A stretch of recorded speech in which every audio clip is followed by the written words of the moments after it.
Russia says nearly 1,000 Ukrainian fighters have surrendered in the besieged Azovstal steelwork in the city of Mariupol since the start of this week. Hundreds have already been taken to territory controlled by Moscow's forces. Ukraine hopes they can be traded for Russian captives, but some lawmakers in Moscow are calling for them to be put on trial instead. Ukraine says high-level talks are now underway to evacuate an undisclosed number of fighters who remain in the steel mill.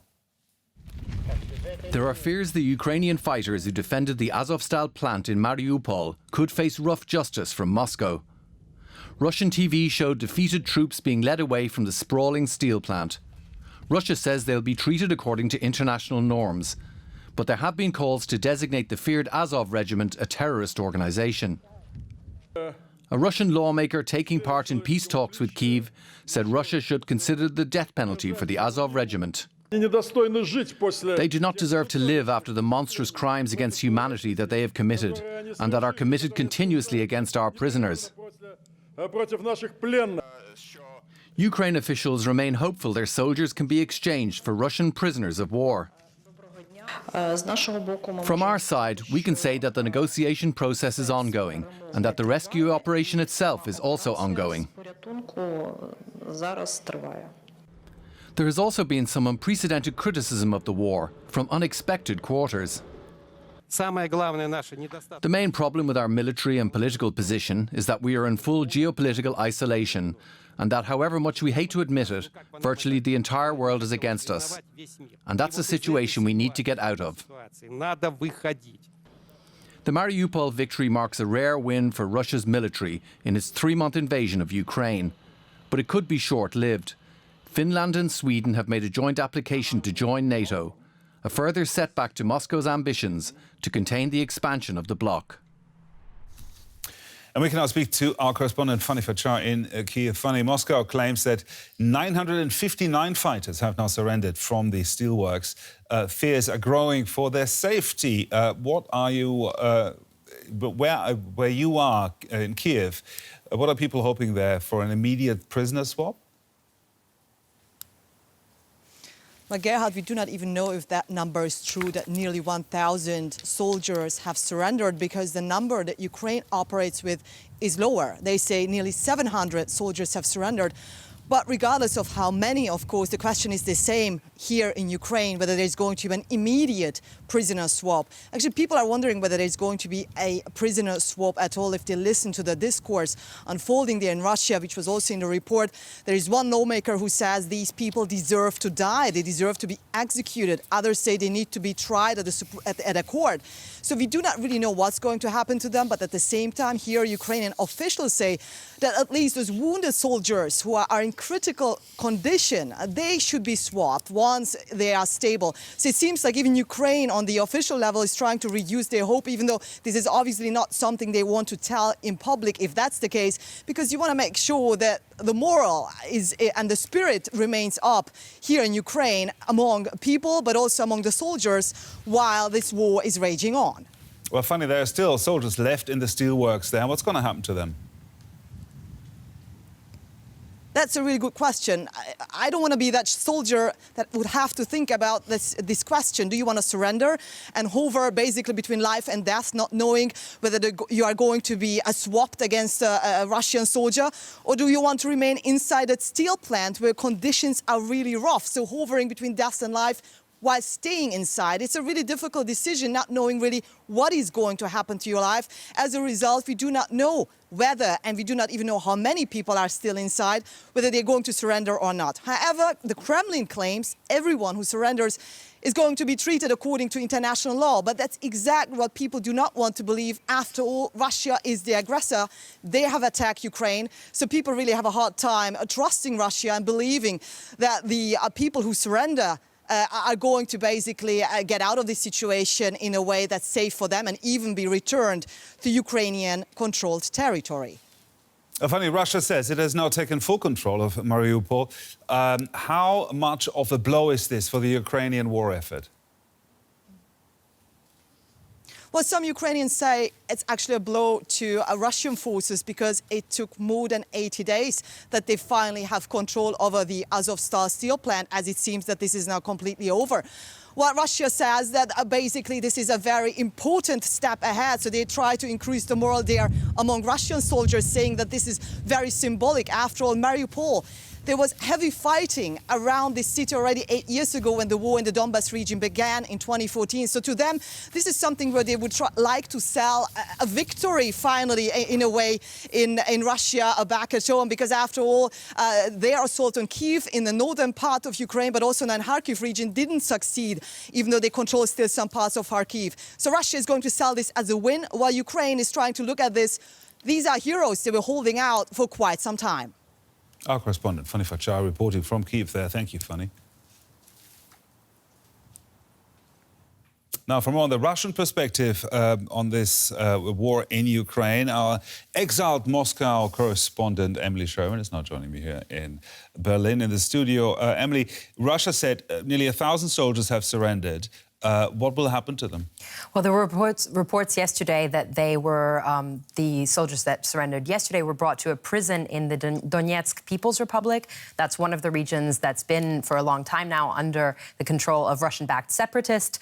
The Speaker of the Ministry of Defense in Russia said that those soldiers who are injured are receiving treatment at a hospital there.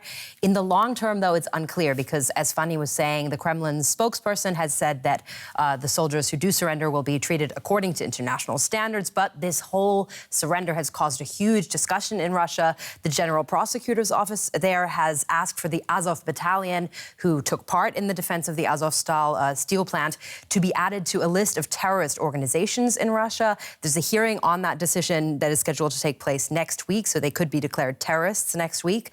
And there was an emotional discussion as well in the Russian parliament yesterday, where some parliamentarians were suggesting that it could be made illegal to trade what they call Nazi criminals. That's how they're referring to the Azov fighters. So basically denying what Ukraine has been demanding, this prisoner swap, that some of those soldiers could face trial. And one lawmaker even said that Russia should reinstitute the death penalty in order to execute those soldiers. It's pretty grim. Now, the evacuation of this steelworks has been broadly covered, as you mentioned, broadly covered on Russian TV. And is there a symbolic significance attached to this? Absolutely. This has huge symbolic significance, of course, for the course of the war itself. Russia can now, I think, almost for the first time, claim a really big victory because these people in the Azov steel plant were the last defenders of the city of Mariupol, which is a port city. Now Russia has control of the whole of the Azov Sea, as well as of this important strategic port city. And that means that it creates essentially a land bridge all the way from Russian-controlled territory and from Russia all the way to Crimea, which was annexed back in 2014 from Ukraine. And there's been real glee on state TV and with pro-Kremlin bloggers as well about the soldiers themselves being captured, because there's this whole narrative within Russia that Russia has gone into Ukraine in this special operation to denazify Ukraine, and Russia very much sees the Azov battalion as right-wing, so this kind of confirms that propaganda narrative.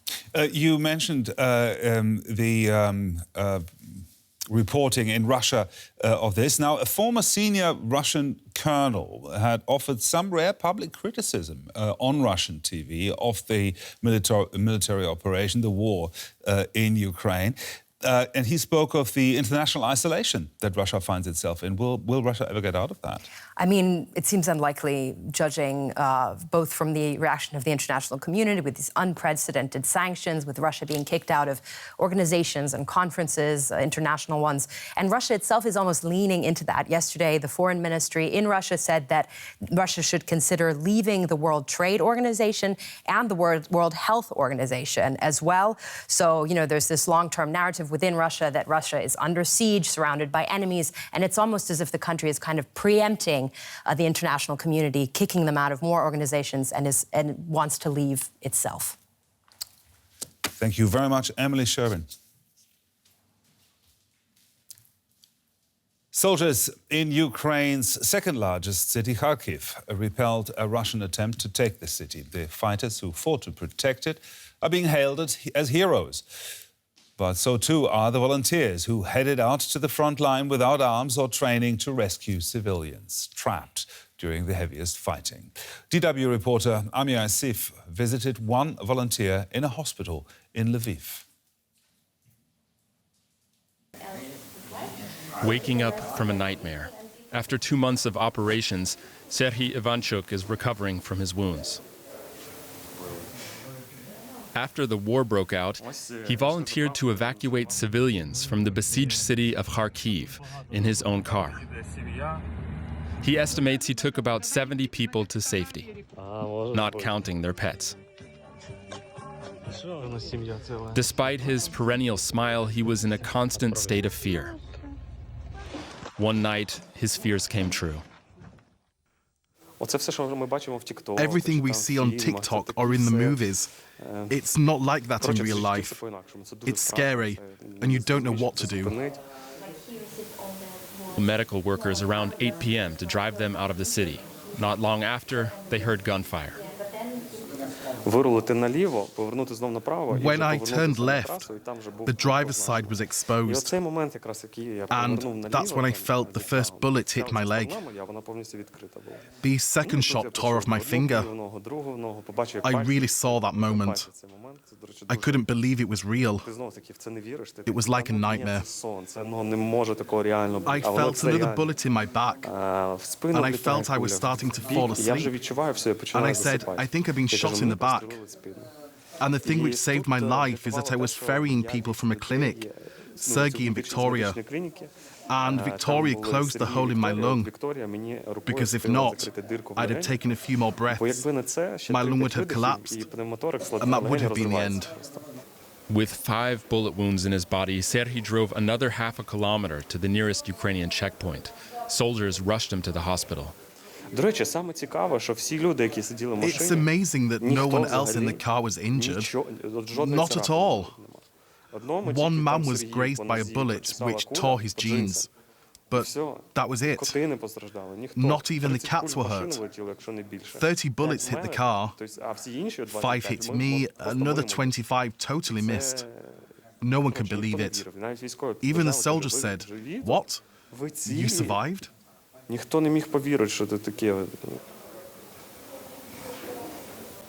Before the war, Serhiy was an opera singer in Italy.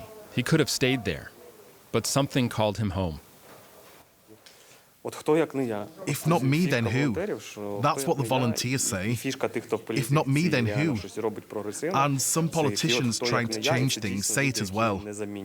These are the people who cannot be replaced, the people doing vital work. His doctors have told him he can't sing, for now. Within a year, they expect him to make a full recovery.